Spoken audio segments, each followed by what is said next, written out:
Welcome to the Transforming Trauma podcast. Transforming Trauma is presented by the NARM Training Institute. I'm your host, Emily Ruth, and I'm so glad you've joined us today. Hi, Transforming Trauma listeners. We are so excited to share the power of healing from complex trauma with all of you. It's inspiring to know that so many of you tune in to learn about the personal and collective healing that can come from resolving complex trauma. We are thrilled to offer the Inner Circle, NARM's online learning community. Each month, members receive direct mentorship from NARM creator Dr. Lawrence Heller, NARM training director Brad Kammer, and other NARM faculty through live webinars. These webinars deconstruct the various elements of complex trauma, including issues related to developmental, relational, cultural, and intergenerational trauma. They will also guide you through a step-by-step process of learning how to integrate NARM into your work by sharing NARM demonstration videos of client sessions and then pulling up the hood to describe how NARM is being used with real clients to resolve complex trauma. The NARM Inner Circle is a great place to start your exploration of NARM. Whether you're a mental health or other helping professional, educator, or just interested in addressing complex trauma, there's a place for you within the Inner Circle community.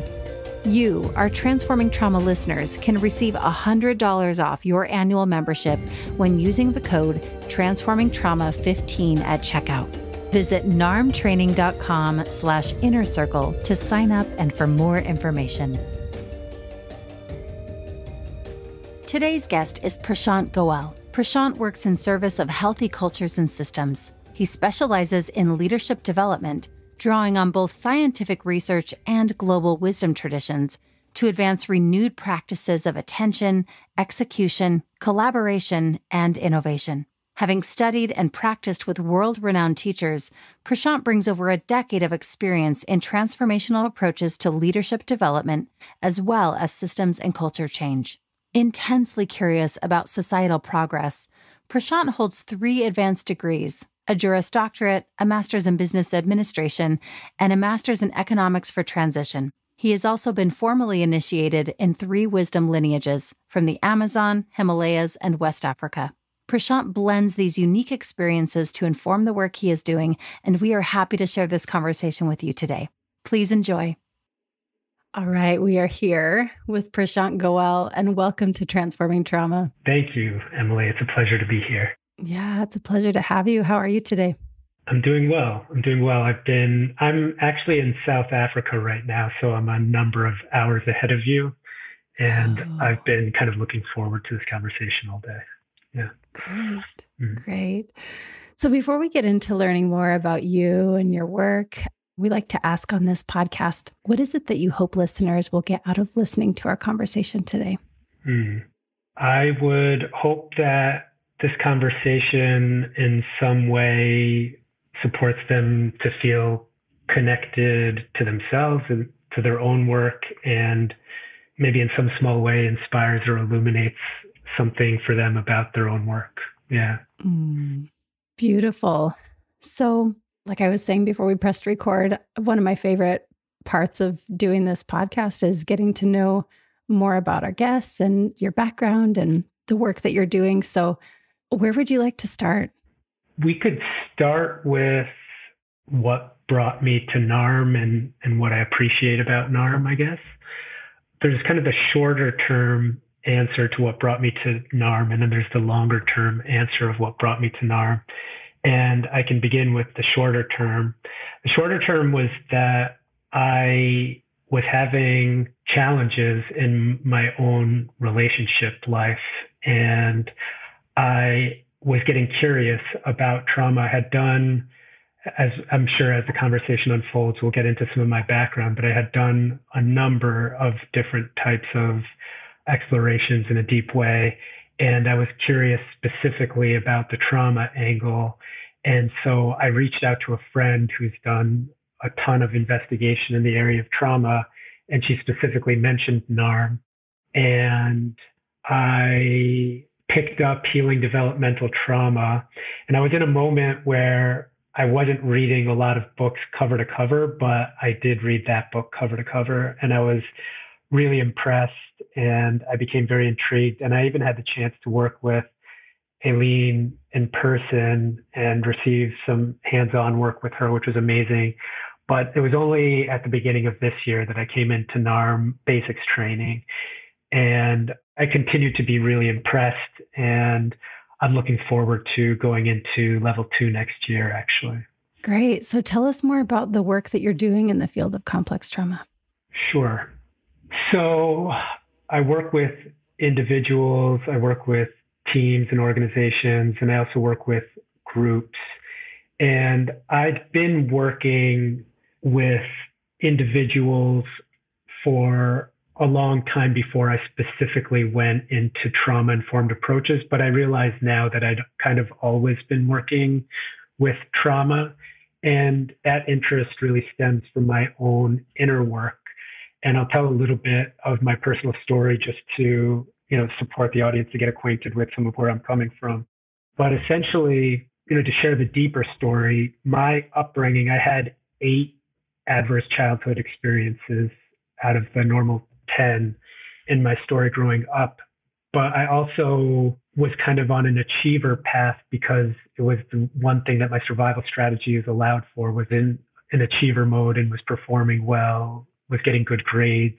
I did get attention in those spaces.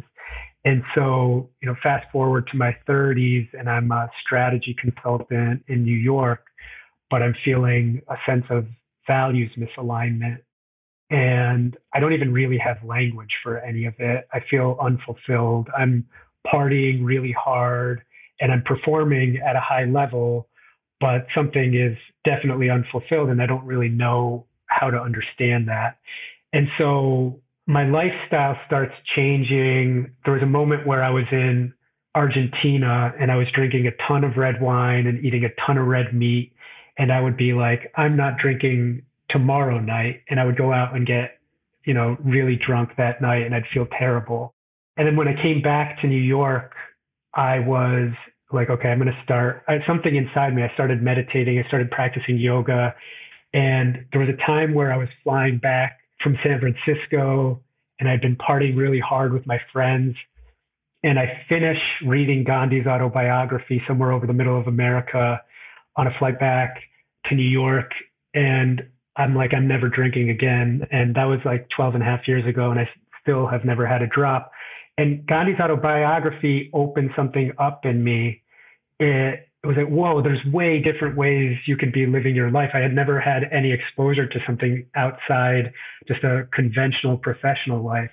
And so I decided to take a sabbatical and I left for a year. And so many things opened up during the course of that year that I ended up actually having a decade-long self-directed inquiry into various forms of healing, spirituality, self-knowledge, shamanism, depth psychology, different forms of body work, plant medicine, all sorts of things, shadow work, a lot of workshops, a lot of meditation. And so transforming those ACEs that I experienced internally, having a chance to go through that process, which remains ongoing, of course, but a lot of transformation really informs. And I also think about the guy that I was when I was 30 before I got exposed to any of this. And I see it now and I'm thinking to myself, well, there's a lot of people who are like me that are in conventional contexts that never had any exposure to any of this stuff. And it's the most powerful stuff I've ever learned. It feels like it puts me in touch with the meaning of life, And so that's a lot of what motivates me. And I work with it in various ways. In fact, even when I'm working in teams and organizations, I'm very interested in how I see it almost as though they're fractal expressions with additional layer of complexity to what individuals experience. It's like, how are teams disconnected from each other? Where is cohesion lacking in a team? Where are fundamental principles that drive health somehow not being aligned with? And getting curious about that and supporting teams to track that in themselves, supporting systems to see themselves, to sense themselves, such that when they get in touch with themselves, in the same way that an individual does who's practicing with a NARM practitioner, for example, that contact with self generates the impulse for change. The first thing that landed for me was just how you said you didn't even have language for what you were experiencing. That here you were having 8 of the 10 ACEs and highly functional and achieving, and you still didn't have the language for what that was missing. Wow. So you started working with teams, and I love that this thread that you're pulling in of like working with teams and systems. There's a correlation to how we work with individuals, and that connection to self that you named is so important. So you're definitely in the field of complex trauma. I'm curious. Oh gosh, I want to jump ahead and like hear all the things. But maybe first, can you tell us how you define complex trauma? How do you relate to that? I feel the answer to that itself could be complex. There's dynamics of our symptoms. There's dynamics of the causes of those symptoms. There's sociological phenomena that play out, cultural phenomena that play out, family systems dynamics. And there's so many different angles we can take on complex trauma. I think the simplest way I would put it is that which causes disconnection. Mm-hmm. And so, I mean, you kind of were already telling us this, but what really led you to work with the complex trauma? I'm hearing it was a lot of your own process, but then I'm curious because you said you took a sabbatical, and I can't remember what you said, the work that you were doing prior. Yeah. But then what brought you back from that sabbatical? And obviously there was a lot that you were changed by in reading the autobiography, but what else happened and what led you to work with complex trauma? I had those 8 ACEs on the one hand, but I also had resources on the other hand, which allowed me to be in an extensive self-directed inquiry for over 10 years. And that was deep. There were so many contexts where I was facing things that were very different than the social construct that I grew up in. And there was a lot of cognitive dissonance as I entered some of those spaces. But I also knew that a lot of what I'd been exposed to and a lot of conventional wisdom was worth questioning. And so as I exposed myself and this exploration went on in ways that were very empowering and nourishing and healing, if not also very challenging, there were moments that I felt like I was going through a desert, But the dynamics of seeing transformation, witnessing that is a real phenomenon that exists, that's as real as anything can be, just experiencing my own healing process, I felt very compelled to share that with others. And so that's where some of my individual and group work comes in. But I'm also just fascinated by societal progress and the way that systems work and the way that culture works and the way that the individual and collective are in relationship with each other, the way that the inner and outer are in relationship with each other, the way that the invisible and visible are in relationship with each other. And I'm just super curious. And so I just want to express in different ways. I want to investigate in different ways. And so all of that, it just felt natural to start bringing much more into a standard professional context again and then face the cognitive dissonance coming back that way as well.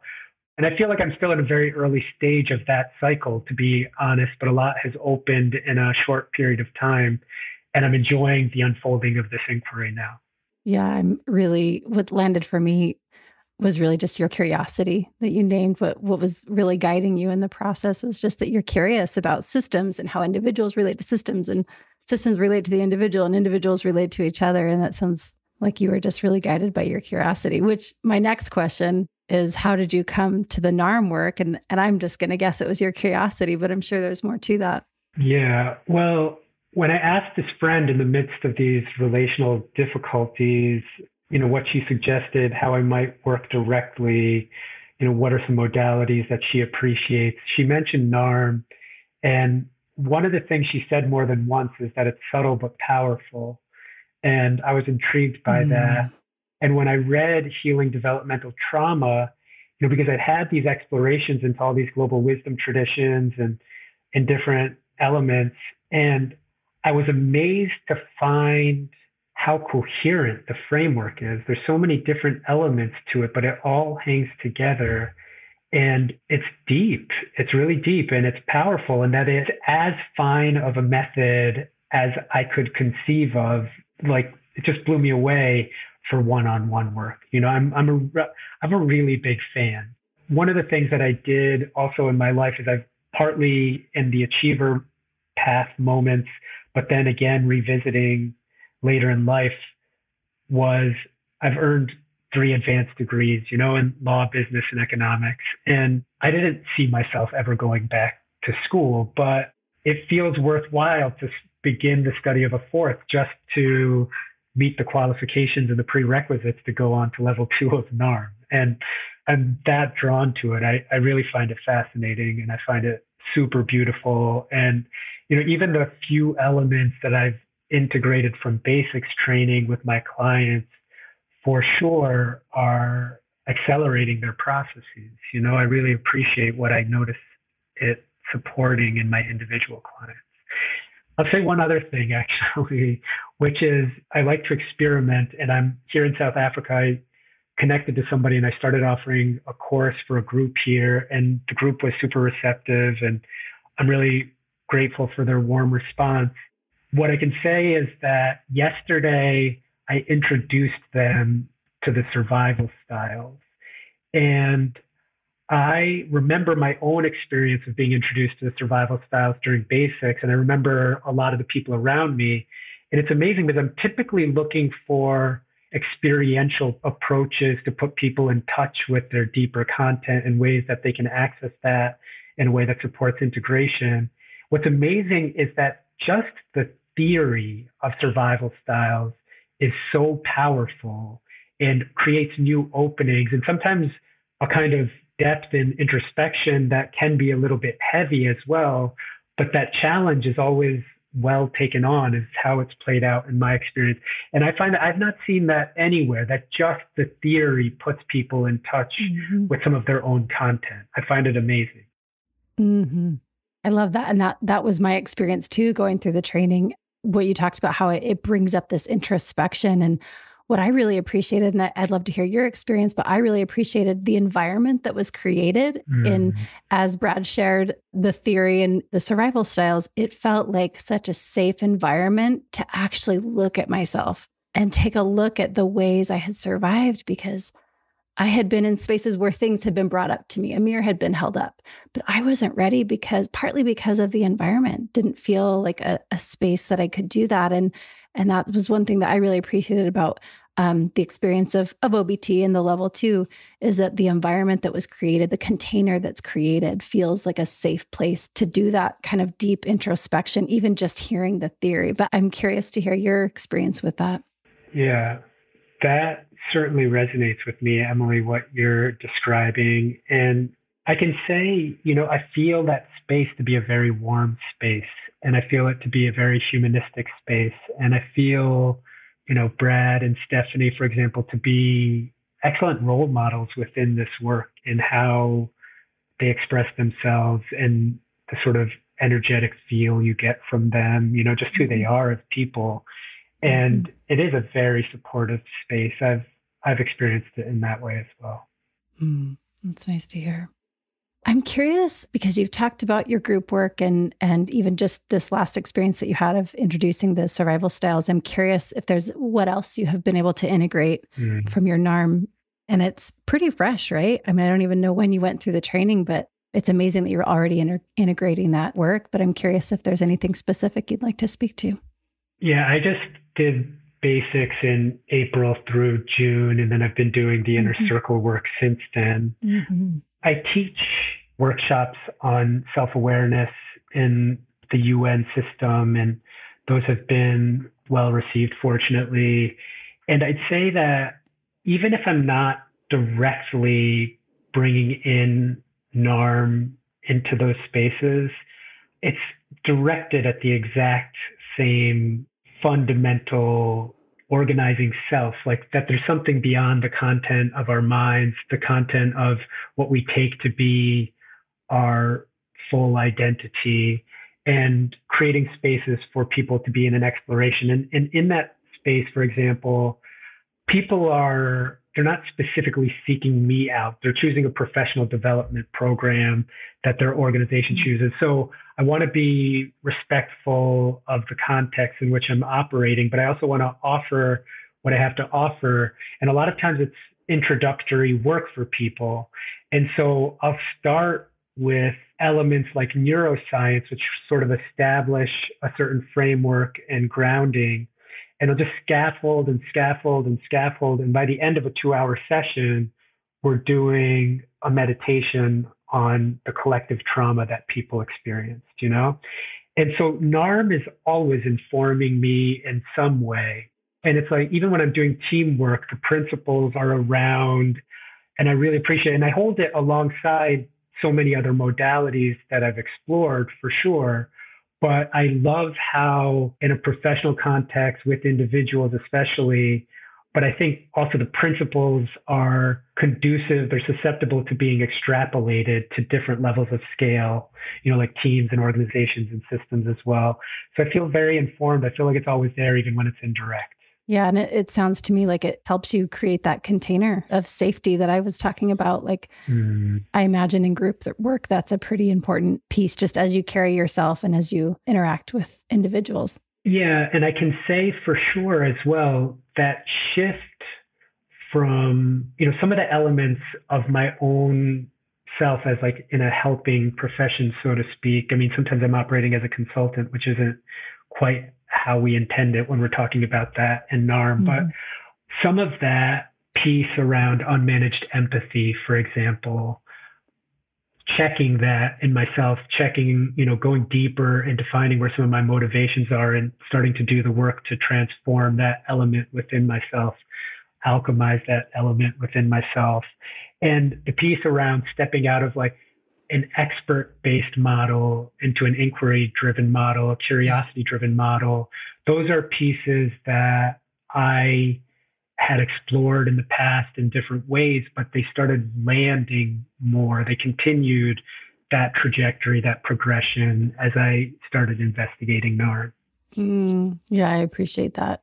The unmanaged empathy has continued to be a place that I'm exploring as well. So yeah, I appreciate you naming that. Would you share with us any stories of struggle or inspiration, you know, in working with teams? I can maybe illustrate that point that I've been bringing up around how it's almost like the way I think about it is almost like it's like Russian nesting dolls, you know, it's at the biggest level is like global society. And then you have national societies and then whatever state level and down to the individual. And it's impossible for us as individuals not to hold in our own body. If you study field theory at all, it's impossible for us as individuals to not absorb elements of what's going on in those broader contexts. As you know, the kind of cultural trauma, there's a slide that Brad shows about the 3 realms of ACEs, and it gives you a sense of how culture is embedded within environment and communities embedded within that and families embedded within that, how they're all kind of nested in each other.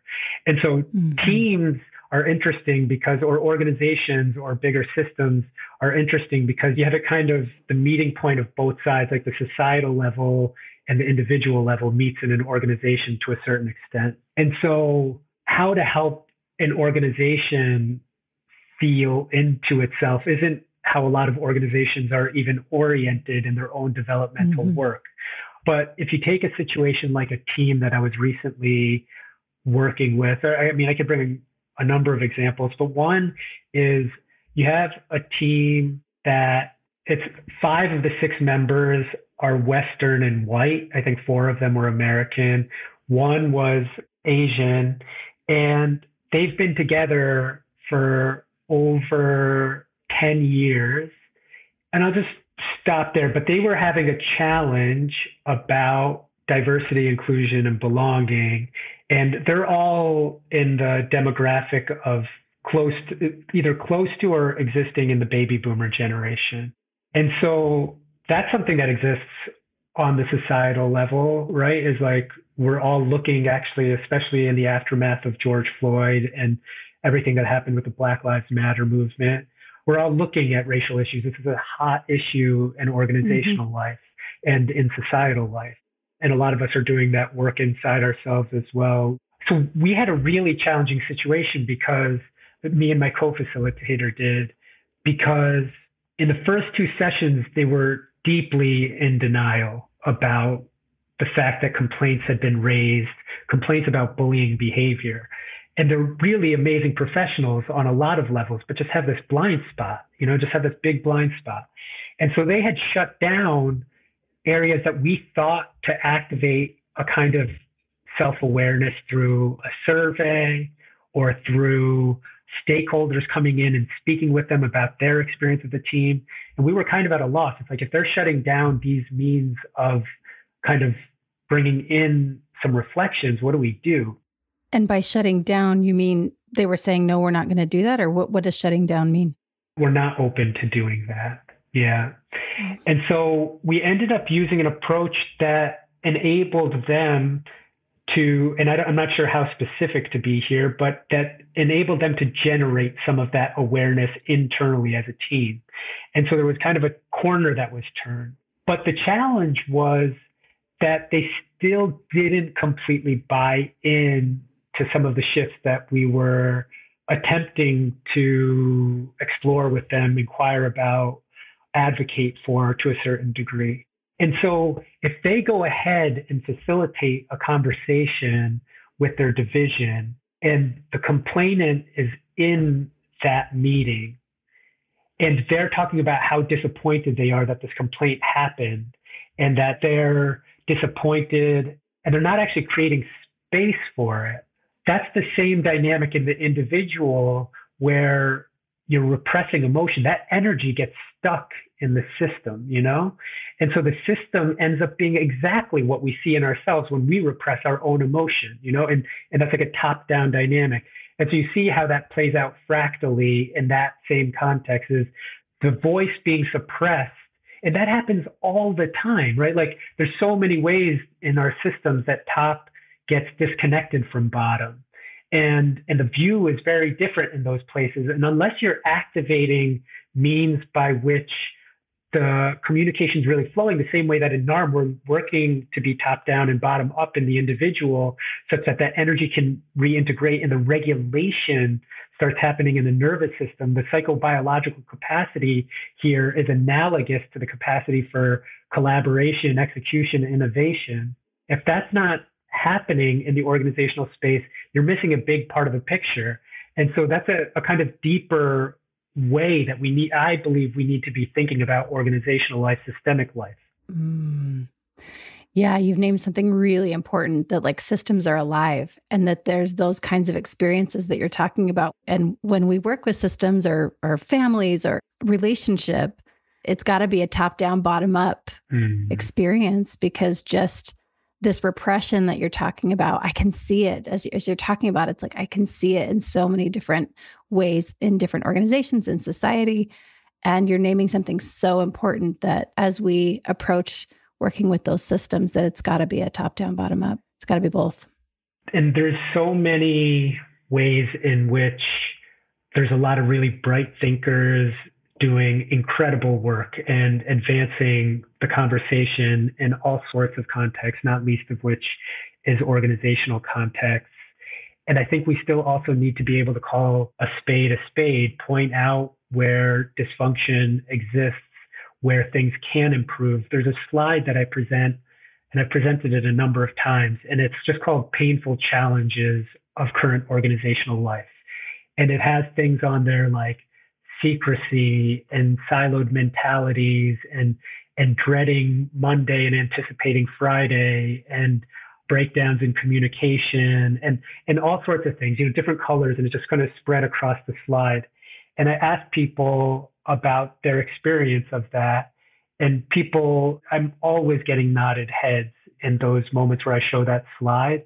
And one woman, it's almost funny if it wasn't also a little bit sad. She was just like, well, we're not an enlightened organization. We have all of those symptoms, Oh. And they're good people bringing the best of themselves into their work, but it's just challenging. And so we're all in it together, right? Trying to do this work, trying to make sense of it, trying to explore, because ultimately, the way I look at it on another level, on the whole societal level, is like, look, the last few centuries have brought some incredible advancements in a lot of different ways. And we explored different aspects of life that were incredible in a lot of regards, but it's also been at a huge cost. And that we're really, really at this point very out of balance with planet Earth and with each other and with ourselves. That's what a lot of leaders speak about, these three kind of main divides and these three areas of connection and well-being. And so just to notice that means, okay, what got us here? Okay, let's bow to that. And then let's also acknowledge its shortcomings. And let's move on from here. And let's say, what got us here is not going to get us where we need to go. And let's start questioning the conventional wisdom upon which all of that is founded. And a lot of people are. It's beautiful to see a lot of people asking much bigger questions, like existential questions in the mainstream in a way that you've never seen before. It's really powerful. It's profound what's happening in this moment of massive disruption. Yeah. I wondered if we could rewind just a little bit. My brain is still like having this question. When you were talking about working with that team and you said that they were kind of resisting, all of these ways that you could have potentially helped them come to some self-reflection. I'm curious what it was that helped turn a corner. So the strongest moment of that engagement for me personally as a practitioner was before the third session, after we'd had two sessions, and that phenomenon of denial, right? We see that play out on a team level in the same way that it can play out in an individual as a survival strategy, as a defense mechanism. That was playing out at the team level. And I was like, okay, well, challenging them in the way that we have been challenging them hasn't been working. What happens if we really just try to meet them where they're at and we try to be empathetic to the challenge they're facing right now? And I was like, how do we do that? And I was just strategizing, and I was like pacing in my room and trying to, think through it and figure it out and feel into my heart as well. And we came up with a strategy. There's several methodologies that I really appreciate out there and that I work with. One of them is called liberating structures. And there's a number of means of getting involved with participatory change, including voices. And we did one called Heard, Seen, Respected, which actually people speak with each other about moments where they felt unheard, unseen, or disrespected. And so because they were feeling that so strongly in this moment, it just settled something in the kind of collective nervous system, so to speak, quote unquote. And then they could also make the leap to notice, hey, look how common this actually is as a human phenomenon. Maybe it's not surprising that people in our division feel this way. And then we went into this other exercise, which the first question of that exercise is, what is a realistic, like non-extreme, worst case scenario of you operating in a way that doesn't include all voices? And so then they generate ways that they may end up operating, ways of being on a team level that wouldn't be what they want, but this is a worst case scenario. And then the second question is, what are all the things you could be doing that move you in the direction of that worst case scenario? And so they generate like a bunch of ideas about different types of practices, organizational practices, team practices.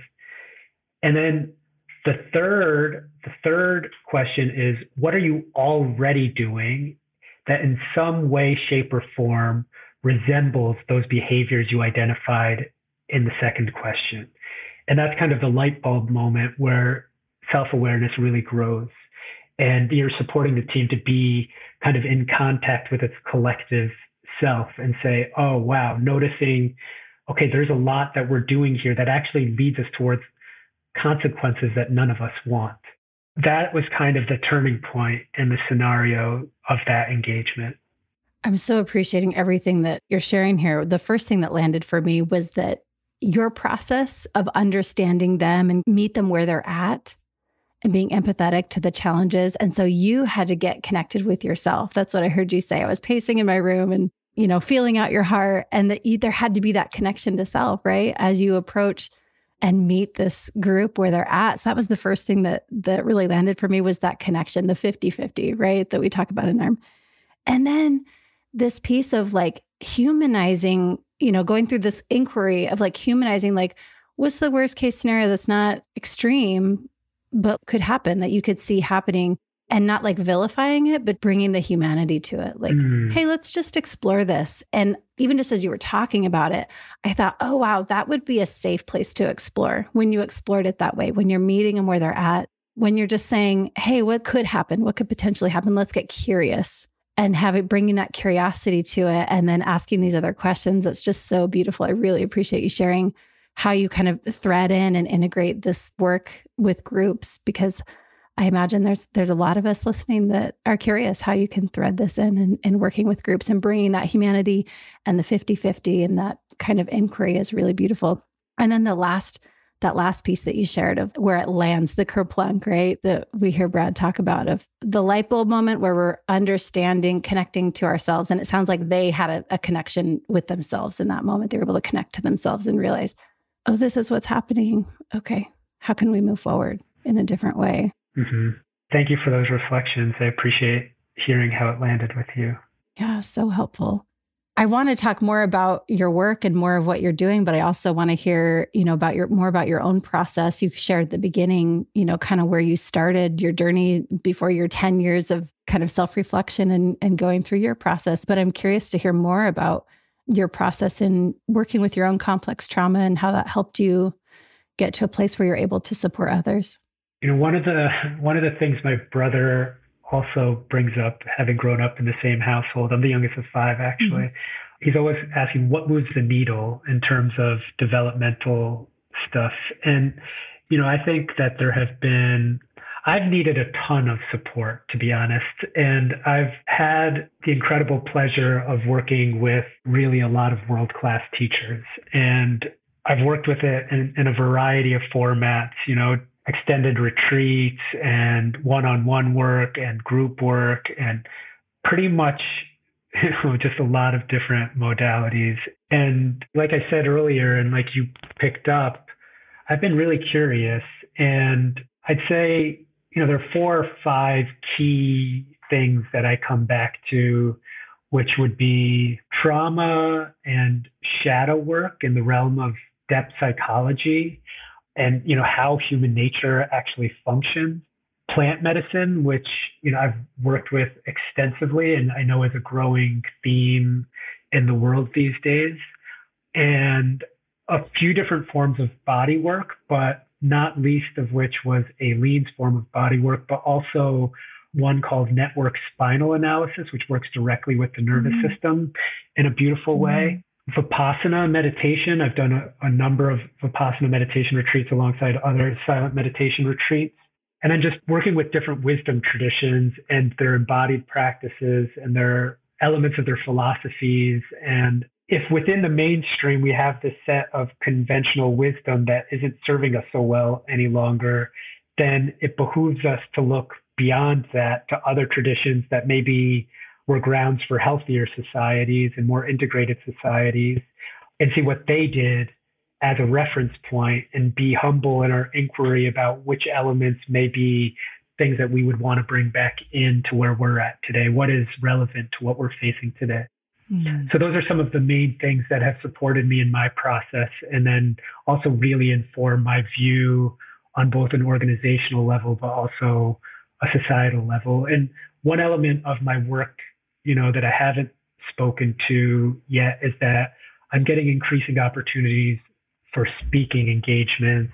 And some of these themes are some of the threads which I bring in because people are asking bigger questions. And I've had some amazing opportunities to reflect on those from a lot of different angles. And I'm happy to share what I know if people are curious to hear from me. That was one thing that jumped out at me, to go back to what you were saying, the traditional wisdom, that you've turned to that. And you're really looking at, what is lost in the conventional way that we're approaching life nowadays there's so much that we've lost in society that is still very alive in many cultures. And what can we learn from that, and approaching that with humility?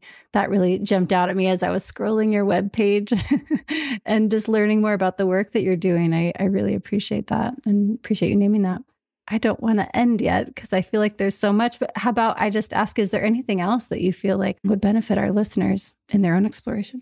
Yeah, there's so much that I would want to offer in the way of encouragement, and it comes across a lot in my work, and I do create whole courses around some of this stuff. But one of the things that I really appreciate about NARM as well is just its understanding of having a role to play in the broader trauma-informed movement.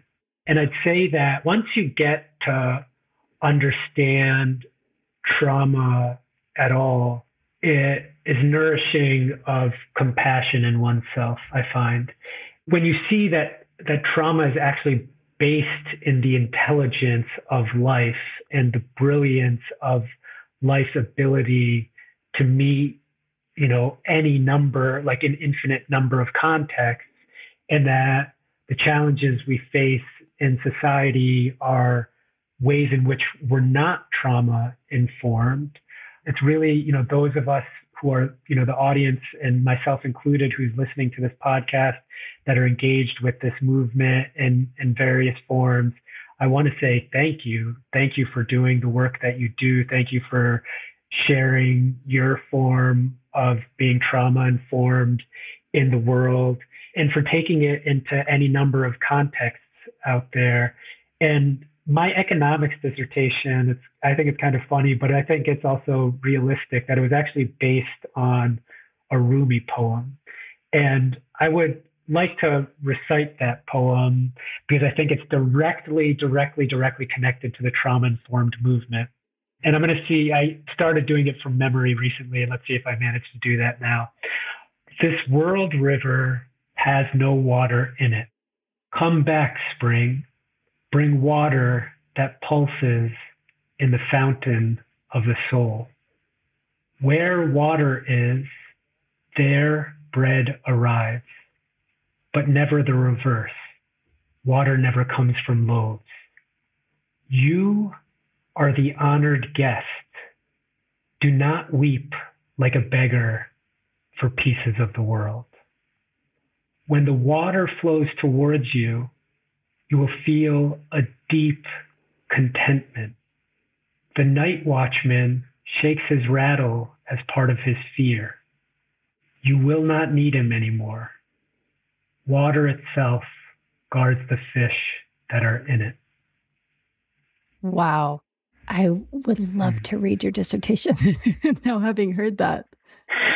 Share with us what brought you to basing your work on that poem, which I have, some ideas, but. Yeah, well, I've read solid chunks of Brad's dissertation, and I feel like we have a lot of overlap in questioning some of where we're at in Western civilization. I took an economics angle because that was the course of study in which I was engaged, but I was making a broader point. And, scarcity is at the center of the definition of economics. That's on page 1 of economics textbooks. And I see scarcity as a symptom, like the experience of scarcity, like the feeling in our bodies of scarcity, the perception that's formed by scarcity. There's a lot out there on scarcity mindset, but also the perception of scarcity. It emerges from trauma. And when you put it on a societal level, at the center of the discipline which most drives society, it's an expression of the trauma, and it perpetuates the trauma. And so there's this kind of vicious cycle around scarcity and trauma, and that we take for granted that scarcity is reality. Like economics takes that for granted, but it's a social construct, actually, I would argue, and is at least worth inquiring into. And there are plenty of societies that were not based on scarcity that were much healthier. And so we stand to learn from those societies, and we stand to see how this idea that is so prevalent in the mainstream of finding happiness outside ourselves, finding happiness in our material lives. It's like I sometimes like to say, you can't practice trumpet and become a violin player. Our happiness is an inner phenomenon. Fulfillment is an inner phenomenon. And so this idea of trying to find it outside is because we're trying to put bread before water, and that's based on a system that's at its very foundation is based in scarcity. And there are areas, of course, where grave material want exists. But we need to look to the history of those places and the colonization that factors into those places and look that that's more an issue of maldistribution than an issue of actual scarcity existing. So those are some of the elements on an economic level, but also how it ties in between the individual and the collective, and how it plays out between the visible and the invisible, and some of those elements. And there's like a cultural investigation about some of the ideas that exist in the collective unconsciousness around scarcity as well. Some of the elements of our relationship to soul, some of the elements of scientific materialism, some of the elements of, just different ways that we conceive the world that are outdated, that are unchecked assumptions at this point that we would do well to investigate going forward. Wow, I'm really appreciating just the background that you bring, to this interview is really special because, and this is what I love about the OBT training, is the variety of, backgrounds of everyone in that training. It's so rich. And I learned so much in those trainings because of everyone bringing what they're coming from and the material that they're working with. It's me in my privileged space here. But I'm really appreciating these points that you're bringing up. I had never heard the term maldistribution. That's probably a term that lots of people are familiar with. I know we're coming up on our time and I want to respect your time, but was there something else you wanted to say around that? I remember, I'll just share another personal story. I remember walking down the hall of my elementary school when I was 6 years old and saying to myself, if I can't get the love that I'm looking for at home, I'm going to get it at school, and that was already an escape from my heart in that moment into my mind, because I already wasn't enough. There was already scarcity present as an expression of my disconnection, as an expression of my complex trauma. And so I guess, my reflection alongside the audience is just to acknowledge, in the systems that we're in right now, how easy it is for this stuff to exist, and it, to varying degrees in all of us, or at least most of us, perhaps, and encourage our gentleness with ourselves, an acknowledgement of our humanness, and a willingness to carry forward. I think that discipline and patience and, some of these elements have been absolutely essential as my work has carried forward on an inner level. And I feel, one other point I'd make is that I like Pema Chodron's quote. She said at one point, we transform ourselves in order to help other people, and we help other people in order to transform ourselves. And that ongoing cycle of society getting healthier and healthier, and the ways that we can all contribute. And I don't know, I think we're going to see a lot of crazy stuff in the next decade, to be honest. And ultimately, I'm still optimistic because I believe in the human spirit. I love it. Well, as we come on our time, I'm so curious to have you share with our listeners where we can find you. Yeah, sure. I actually have two websites. One is pgoel.com, like my first initial and last name. And my other is imaginally.com, IMAGINALLY. You can find me at either of those places, and I'd be happy to receive any inquiries. Great. And we'll put those in the show notes too, so that folks can find them pretty easy. So Well, thank you so much, Prashant. This has been a lovely hour spending with you and getting to know you better. And I appreciate the work that you're doing with the NARM community. So thank you. Thank you, Emily. And I really appreciate you as a host, and I've enjoyed this conversation. So thanks a lot. Thank you. Yeah. Thanks so much for joining us for today's episode. To find more about our guest and their work, check the show notes or visit us at narmtraining.com/transformingtrauma. Are you interested in deepening your understanding of NARM? We are thrilled to offer the Inner Circle, NARM's online learning community. Each month, members receive direct mentorship from NARM creator Dr. Lawrence Heller, NARM training director Brad Kammer, and other NARM faculty through live webinars.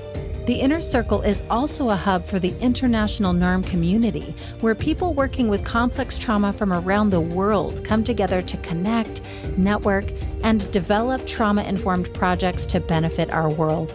Visit narmtraining.com/innercircle to sign up and for more information. Our Transforming Trauma listeners can receive $100 off your annual membership when using the code TransformingTrauma15 at checkout. Thanks so much for joining us for today's episode. To find more about our guest and their work, check the show notes or visit us at narmtraining.com/transformingtrauma.